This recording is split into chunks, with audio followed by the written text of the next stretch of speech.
In this video, I'm going to show you how you can perform a factory reset on a Xiaomi phone running MIUI 12. This demonstration may also work for older versions of the operating system.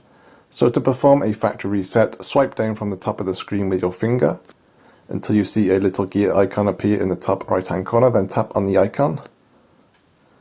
And right at the top, select About Phone. And from there, if you scroll down to around halfway, you can see Factory Reset.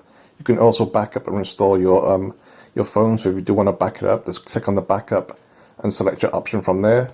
So to do a factory reset, click on Factory Reset and scroll down towards the bottom. And you can see yes, it gives you a list of all the things that will be deleted, such as your account, contacts, photos, and so on. So then click on Erase All Data. Then enter your password if you have a password and just follow the on-screen instructions and your phone will be reset to its factory settings. So that's how you can do it. Thanks for watching.